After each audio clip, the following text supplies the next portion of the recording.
नमस्कार दोस्तों, स्वागत है आप सभी का आवाज़ें तैयारी में, जहां तैयारी की हर आवाज़ पहुंचती है आपके सपनों तक। आज हम 71वीं पीपीएससी प्रीलिम्स की पॉलिटी रिवीजन करेंगे, जो आपके सिलेक्शन के लिए बेहद ज़रूरी है। तो चलिए शुरू करते हैं। पिछले सेशन में हम लोग अनुच्छेद 22 तक पढ़ चुके थे। इस सेशन में अनुच्छेद 23 से शुरू करते हैं। ठीक है। अनुच्छेद 23 और 24 शोषण के विरुद्ध अधिकार प्रदान करता है।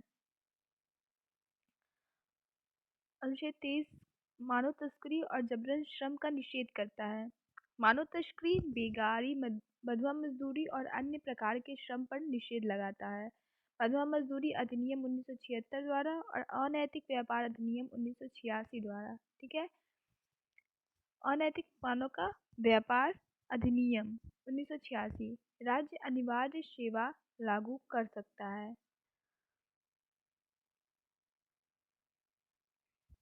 ठीक है।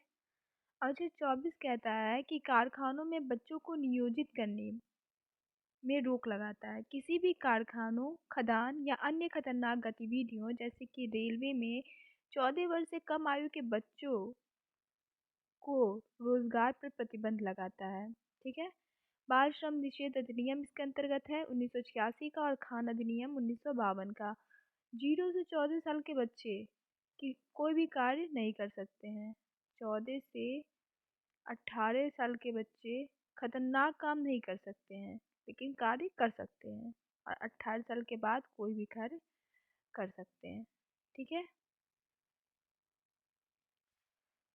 अब है अनुच्छेद 25 से 28।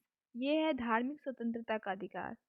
अनुच्छेद 25 में है अंतःकरण और धर्म की अबाध रूप से मानने, आचरण करने की स्वतंत्रता। इसमें धार्मिक विश्वास और धार्मिक अनुष्ठान शामिल हैं। सार्वजनिक व्यवस्था, नैतिकता तथा मौलिक अधिकार संबंधित प्रावधान पर प्रतिबंध लगाया जा सकता है। सार्वजनिक व्यवस्था की वजह से, नैतिकता और मौलिक अधिकारों से अगर संबंधित कोई प्रावधान पर इस पर प्रतिबंध लगाया जा सकता है। हिंदू शब्द में जैन, सिख और बौद्ध सम्मिलित हैं। सिखों को कृपाण धारण करने का अधिकार होगा। कृपाण की मैक्सिमम लंबाई जो होगी वो 9 इंच से ज़्यादा नहीं होनी चाहिए। ठीक है। अब अनुच्छेद 26 है, वो कहता है धार्मिक कार्यों के प्रबंधन की स्वतंत्रता। धार्मिक संस्थाओं की स्थापना और प्रबंधन का अधिकार देता है। चल और अचल संपत्ति के स्वामित्व, अधिग्रहण और प्रशासन का अधिकार देता है। सार्वजनिक व्यवस्था, नैतिकता तथा स्वास्थ्य के आधार पर प्रतिबंध इस पर भी लगाया जा सकता है। ठीक है। अनुच्छेद 27। अनुच्छेद 27 धर्म की अभिवृद्धि के लिए करों के संदर्भ में स्वतंत्रता। करों से छूट। किसी भी व्यक्ति को धार्मिक उद्देश्यों के लिए किसी भी प्रकार का कर देने के लिए बाध्य नहीं किया जा सकता है। ठीक है। अनुच्छेद 28 धार्मिक शिक्षा में उपस्थित होने की स्वतंत्रता। इसके अंतर्गत राज्य निधि से पूर्णतः पोषित किसी शिक्षण संस्था में कोई धार्मिक शिक्षा नहीं दी जाएगी। राज्य निधि से अगर कोई संस्था चल रही है तो उसमें धार्मिक शिक्षा नहीं दी जाएगी। कोई प्राइवेट संस्था है जो राज्य निधि से नहीं चल रही है, उसमें धार्मिक शिक्षा दी जा सकती है अगर वो देना चाहे तो। अब है अनुच्छेद 29 और 30। ठीक है। जो है सांस्कृतिक और शैक्षिक अधिकार। अनुच्छेद 29 अल्पसंख्यकों के हितों की सुरक्षा करता है। भारत के प्रत्येक नागरिक को अपनी विशिष्ट भाषा, लिपि, संस्कृति बनाए रखने का अधिकार होगा। राज्य द्वारा पोषित किसी शिक्षण संस्था में प्रवेश से किसी भी नागरिक को केवल धर्म, मूल वंश, जाति, भाषा या इनमें से किसी के आधार पर वंचित नहीं किया जाएगा। किसी समुदाय को केवल धर्म के आधार पर नहीं बल्कि भाषा के आधार पर भी अल्पसंख्यक माना जाता है। भारत में 2 प्रकार के अल्पसंख्यक है, एक धार्मिक आधार पर और एक भाषाई आधार पर। ठीक है। अनुच्छेद 30 शैक्षिक संस्थाओं की स्थापना और प्रशासन करने का अल्पसंख्यक का अधिकार। सभी अल्पसंख्यक वर्गों को अपनी रुचि की शिक्षा संस्थानों की स्थापना और प्रशासन का अधिकार देता है। ठीक है। अनुच्छेद 32 ये है संवैधानिक उपचारों का अधिकार। यह मौलिक अधिकारों के प्रवर्तक के लिए संस्थागत ढांचा प्रदान करता है। ये मौलिक अधिकारों की रक्षा के साथ साथ मौलिक अधिकार भी है। ठीक है। डॉक्टर बी आर अम्बेडकर ने इसे संविधान का हृदय यानी कि आत्मा कहा है। अनुच्छेद 32(2) में रिट की चर्चा की गई है,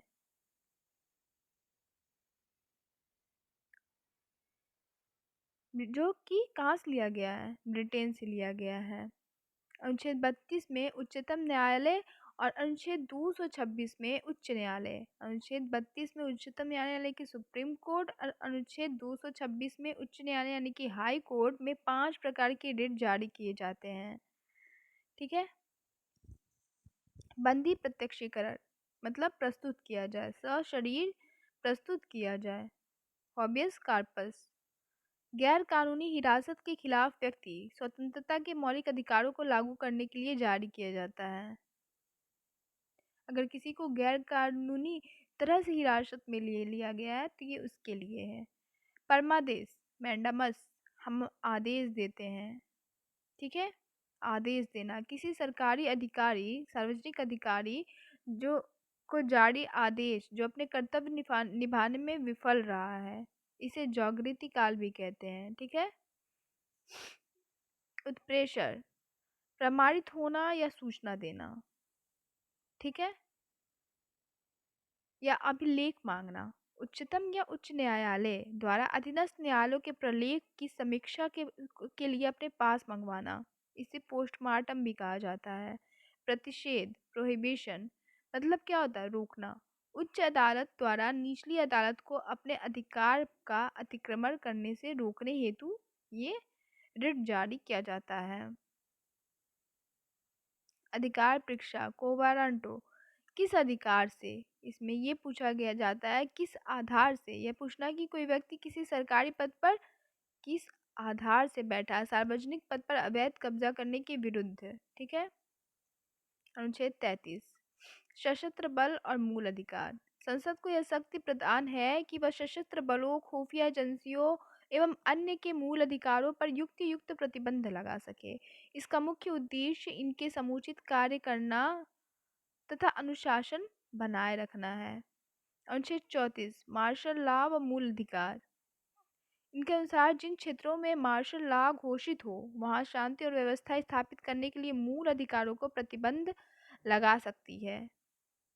अनुच्छेद 35 कुछ मौलिक अधिकारों को प्रभावी बनाने की शक्ति संसद में निहित है, न कि राज्य विधानमंडल में। इसके अंतर्गत अनुच्छेद 16(3), अनुच्छेद 32(3), अनुच्छेद 33 और अनुच्छेद 34 से संबंधित मामलों पर संसद को कानून बनाने का अधिकार है, न कि राज्य विधानमंडल को। मौलिक अधिकारों का निलंबन। अनुच्छेद 352 युद्ध एवं बाह्य आक्रमण के कारण आपातकाल में मौलिक अधिकार निलंबित हो सकते हैं। अनुच्छेद 52 के तहत सशस्त्र विद्रोह के आधार पर नहीं।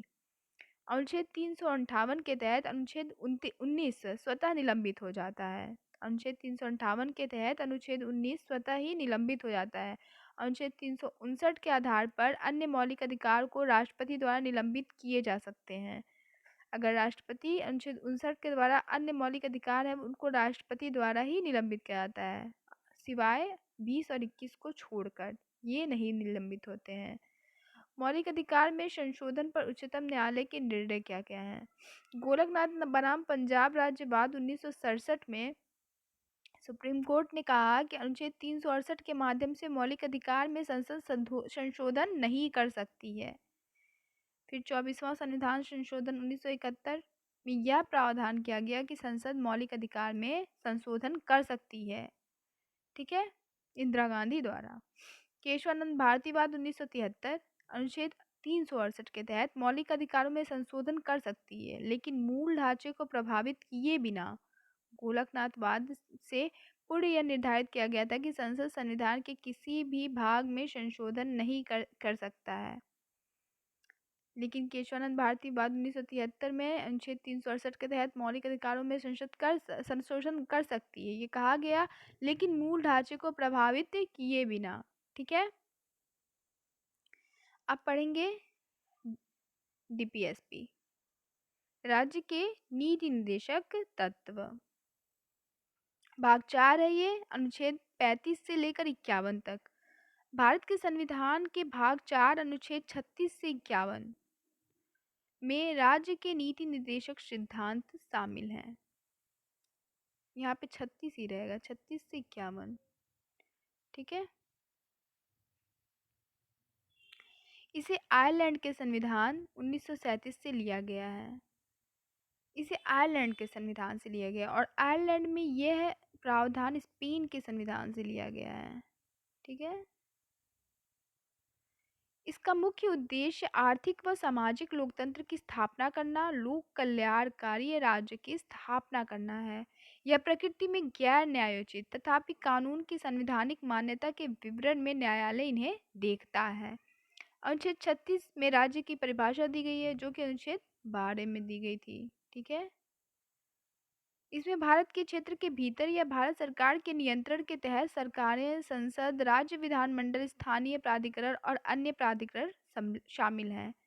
अनुच्छेद 37 दिए गए उपबंधों को किसी भी न्यायालय द्वारा लागू नहीं कराया जा सकता है। मतलब इसके लिए न्यायालय में नहीं जाया जा सकता है। मौलिक अधिकारों की प्राप्ति के लिए न्यायालय में जाया जा सकता है, लेकिन नीति निर्देशक तत्वों के प्राप्ति के लिए न्यायालय में नहीं जाया जा सकता है। ठीक है। निर्देशक तत्वों का वर्गीकरण। निर्देशक सिद्धांतों को उनके वैचारिक स्रोत और उद्देश्यों के आधार पर वर्गीकृत किया जाता है। इनको 3 तरह से वर्गीकृत किया गया है: समाजवादी सिद्धांत, गांधीवादी सिद्धांत और उदार और बौद्धिक सिद्धांत। समाजवादी सिद्धांत वे सिद्धांत हैं जिनका उद्देश्य सामाजिक और आर्थिक न्याय प्रदान करना है। ठीक है। अब समाजवादी सिद्धांत के अंतर्गत आते हैं अनुच्छेद 38, लोक कल्याण की अभिवृद्धि के लिए सामाजिक, आर्थिक, राजनीतिक न्याय और सामाजिक व्यवस्था सुनिश्चित करना यहाँ पे होगा। ठीक है। 44वां संविधान संशोधन द्वारा आय, प्रतिष्ठा, सुविधा और अवसरों की असमानता को समाप्त करने का प्रावधान जोड़ा गया इसमें। अनुच्छेद 39 कहता है, राज्य द्वारा अनुसरणीय कुछ नीति तत्व हैं। पुरुष और स्त्री सभी नागरिकों को आजीविका के पर्याप्त साधन प्राप्त करने का अधिकार है। ठीक है। समुदाय के भौतिक संसाधनों का उचित वितरण एवं स्वामित्व,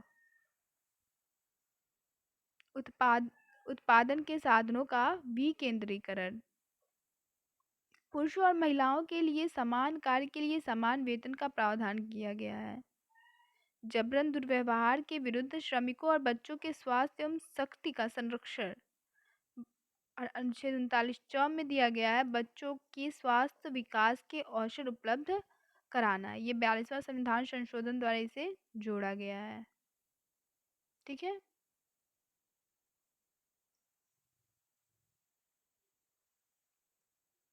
अनुच्छेद 39A गरीबों को समान न्याय और निःशुल्क कानूनी सहायता को समुचित विधायनों द्वारा बढ़ावा देना। 42वां संविधान संशोधन 1976 द्वारा इसे जोड़ा गया है। अनुच्छेद 39A को। अनुच्छेद 41 कहता है, काम, शिक्षा, विकलांगता और बुढ़ापा की दशाओं में लोक सहायता पाने का अधिकार है।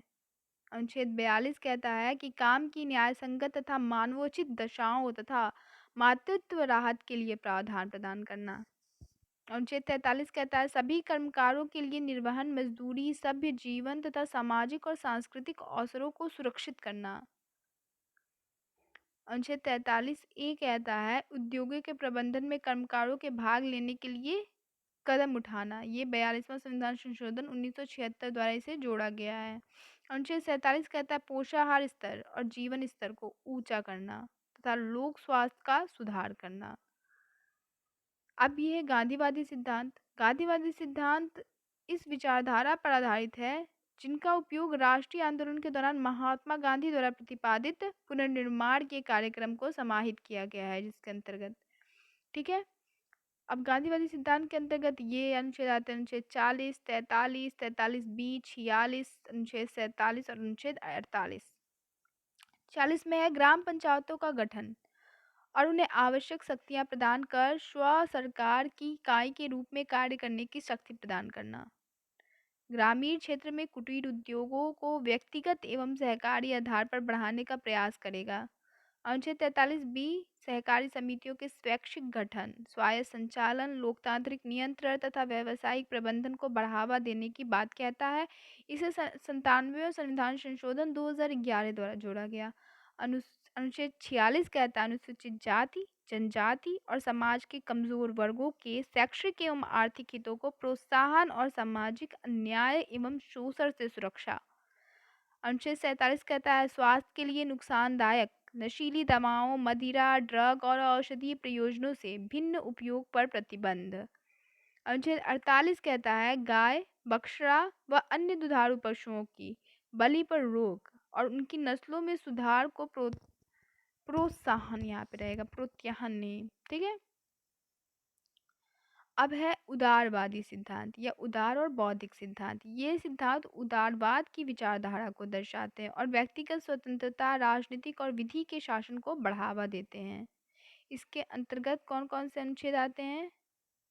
अनुच्छेद 44, 45, 45A, 48, 48A, 49, 50, ठीक है, और 51।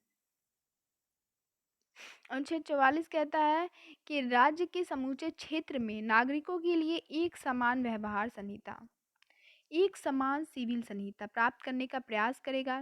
गोवा और उत्तराखंड राज्य समान सिविल संहिता लागू है। गोवा और उत्तराखंड में यूसीसी लागू है, राज्य समान सिविल संहिता। गोवा में आज़ादी से पहले से ही, जब पुर्तगाल का शासन था वहाँ, तब से यूसीसी लागू है, ठीक है। और उत्तराखंड स्वतंत्रता के बाद पहला ऐसा राज्य है जहाँ यूसीसी लागू हुआ है, ठीक है। कब लागू हुआ है ये? 27 जनवरी 2025 से लागू हो गया है, ठीक है। अनुच्छेद 45 एवं 45A कहता है 14 वर्ष की आयु वाले बालकों को निःशुल्क और अनिवार्य शिक्षा देना। ये 86वां संविधान संशोधन 2002 द्वारा जोड़ा गया है। अनुच्छेद 48 कहता है कृषि और पशुपालन को आधुनिक और वैज्ञानिक प्रणालियों से संगठित करने का प्रयास करना। अनुच्छेद 48A कहता है पर्यावरण के संरक्षण एवं संवर्धन और वन्य तथा वन्य जीवों की रक्षा करने का प्रयास करना। ये किस संशोधन द्वारा जोड़ा गया? ये 42वें संविधान संशोधन 1976 द्वारा जोड़ा गया है, ठीक है, 42वें कॉन्स्टिट्यूशन अमेंडमेंट द्वारा। सही है।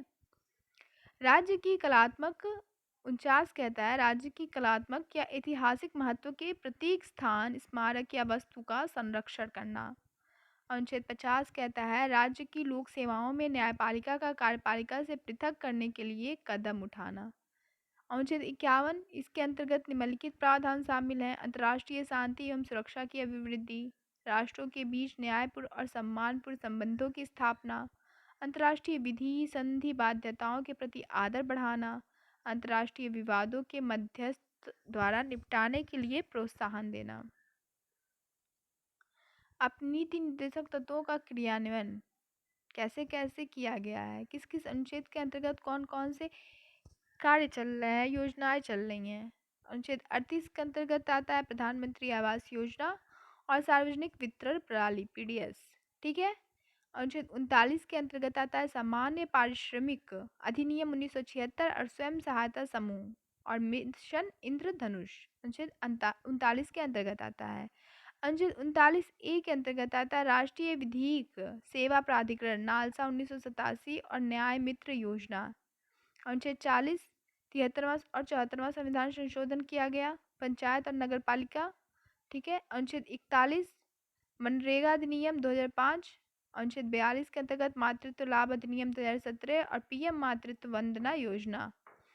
अनुच्छेद 43 के अंतर्गत 4 श्रम संहिताएं, आत्मनिर्भर भारत योजना, खादी एवं ग्राम उद्योग। अनुच्छेद 44 में विशेष विवाह अधिनियम 1954। अनुच्छेद 45 के अंतर्गत एकीकृत बाल संरक्षण योजना बेटी पढ़ाओ बेटी बचाओ।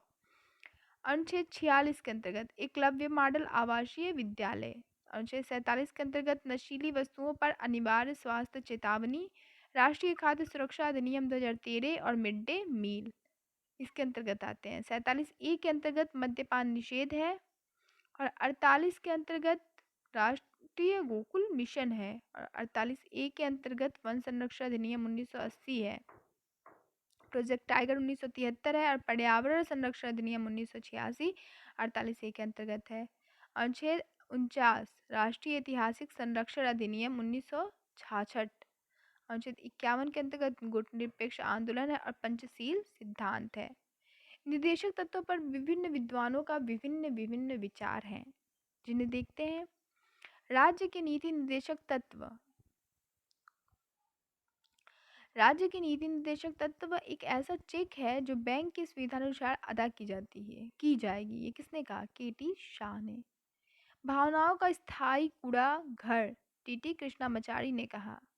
लक्ष्य एवं आकांक्षाओं का घोषणा पत्र, केसी वीयर ने कहा।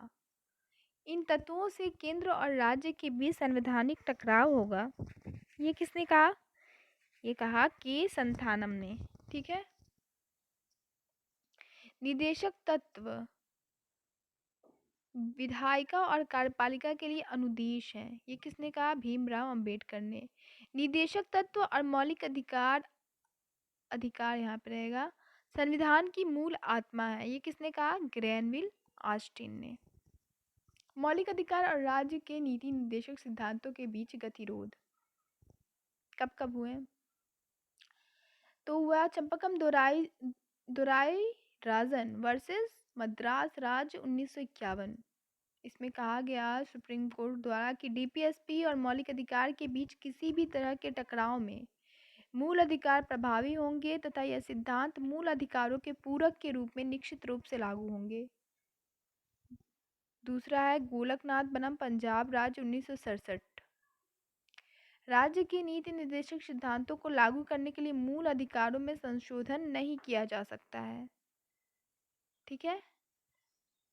25वां संविधान संशोधन अधिनियम 1971 के अंतर्गत अनुच्छेद 39 ख 39 ग वर्णित समाजवादी तत्वों को लागू करने वाली विधि को इस आधार पर अवैध घोषित नहीं किया जा सकता कि वह अनुच्छेद 14, 19 और 31 द्वारा प्रदत्त मूल अधिकारों का उल्लंघन है।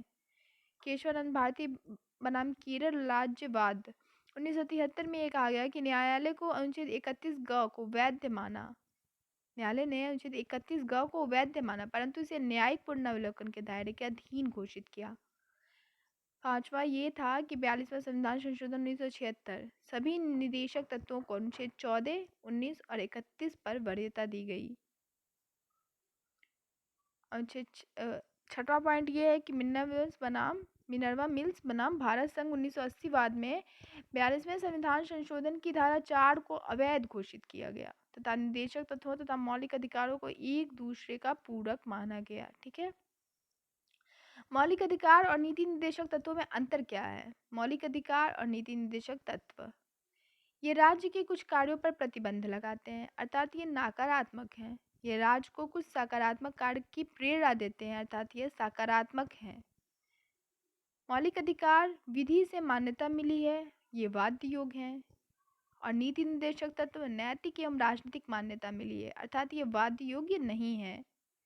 मौलिक अधिकार को नागरिकों के अधिकारों को संरक्षित करती है। नीति निर्देशक तत्व संपूर्ण समाज के हित की बात करता है। मौलिक अधिकार के अंतर्गत नागरिक एवं राजनीतिक अधिकारों को समावेशन किया गया है, जबकि नीति निर्देशक तत्वों के अंतर्गत आर्थिक और सामाजिक अधिकारों को समाहित किया गया है। मौलिक अधिकार स्वतः लागू हैं और नीति निर्देशक तत्व स्वतः लागू नहीं है। अब है मौलिक कर्तव्य, अनुच्छेद 51A। ठीक है। मौलिक कर्तव्य वे नैतिक दायित्व हैं जो भारत के प्रत्येक नागरिक को संविधान द्वारा सौंपे गए हैं। ये कर्तव्य नागरिकों में देशभक्ति, राष्ट्रीय एकता और भाईचारे की भावना को बढ़ावा देने और संविधान के मूल्यों को बनाए रखने के लिए निर्धारित किए गए हैं। भारत में मूल संविधान में मौलिक कर्तव्य नहीं थे। इसे सरदार सवर सिंह समिति के अनुशंसा पर 42वें संविधान संशोधन 1976 द्वारा भाग 4A तथा अनुच्छेद 51A के अंतर्गत 10 मौलिक कर्तव्य समाहित किए गए। 86वां संविधान संशोधन 2002 द्वारा एक और मौलिक कर्तव्य जोड़ा गया, अतः वर्तमान में कुल 11 मौलिक कर्तव्य हैं। मौलिक कर्तव्य केवल नागरिकों तक ही सीमित हैं। भूतपूर्व सोवियत संघ के संविधान से प्रेरित हैं। यूएसएसआर। ठीक है। यह न्यायालय में वाद योग्य नहीं है, हालांकि संसद उपर्युक्त कानून के माध्यम से इसे लागू कर सकती है। मौलिक कर्तव्यों की सूची। प्रत्येक नागरिकों का यह कर्तव्य होगा कि संविधान का पालन करे, उसके आदर्शों, संस्थाओं, राष्ट्रध्वज और राष्ट्रगान का आदर करे। इसमें ध्यान रहे, इसमें राष्ट्रगीत के बारे में बात नहीं किया गया है। ठीक है, राष्ट्रगीत के बारे में इसमें नहीं कहा गया है। संविधान का पालन करे, वह उसके आदर्शों, संस्थाओं, राष्ट्रध्वज और राष्ट्रगान का आदर करे। स्वतंत्रता के लिए हमारे राष्ट्रीय आंदोलन को प्रेरित करने वाले उच्च आदर्शों को हृदय में संजो रखे और पालन करे। भारत की प्रभुता, एकता और अखंडता की रक्षा करे और उसे अक्षुण्ण रखे। देश की रक्षा करे, भारत के सभी लोगों में समरसता और समानता, भ्रातृत्व की भावना का निर्माण करे। हमारी सामाजिक, सांस्कृतिक और गौरवशाली परंपरा का महत्व समझे और उसका परिरक्षण करे। प्राकृतिक पर्यावरण की रक्षा और उसका संवर्धन करे। सार्वजनिक संपत्ति को सुरक्षित रखे। व्यक्तिगत एवं सामूहिक गतिविधियों के सभी क्षेत्रों में उत्कर्ष की ओर बढ़ने का सतत प्रयास करे। माता पिता या संरक्षक द्वारा 6 से 14 वर्ष के बच्चों हेतु प्राथमिक शिक्षा प्रदान करना। 86वां संविधान संशोधन 2002 द्वारा ये जोड़ा गया। वर्मा समिति 1999। कुछ मौलिक कर्तव्यों के क्रियान्वयन के लिए कानूनी प्रावधान विद्यमान है, जैसे वन्य जीव संरक्षण अधिनियम 1972। शासन प्रणाली अब देखेंगे हम लोग शासन प्रणाली के बारे में। ठीक है, कार्यपालिका और विधायिका के संबंध के आधार पर शासन प्रणाली को 2 भागों में बांटा गया है, संसदीय प्रकार की और अध्यक्षीय प्रकार की।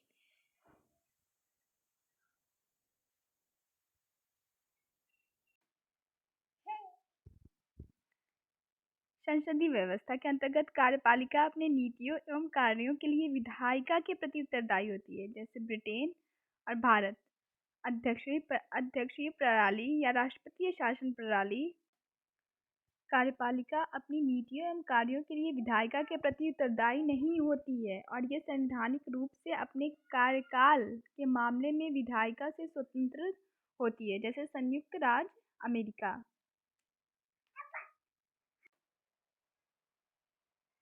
भारत संसदीय प्रणाली का अपनाना। कारण क्या है इसका? कारण यह है कि ब्रिटिश शासन के तहत संसदीय प्रणाली का पर्याप्त अनुभव हो गया था।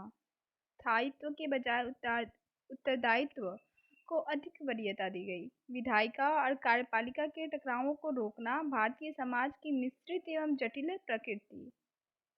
ठीक है, संसदीय प्रणाली की विशेषताएं क्या क्या है? कार्यपालिका और विधायिका के मध्य सामंजस्य, शक्तियों का पृथक्करण, राज्य अध्यक्ष सिर्फ प्रतीकात्मक या नाम मात्र का होता है, बहुमत दल का शासन होता है, प्रधानमंत्री नेतृत्व का शासन, मंत्रिमंडलीय शासन, सामूहिक उत्तरदायित्व, द्विसदनी, निचले सदन का विघटन होता है, राजनीति की एकरूपता, दोहरी सदस्यता, व्यापक प्रतिनिधित्व।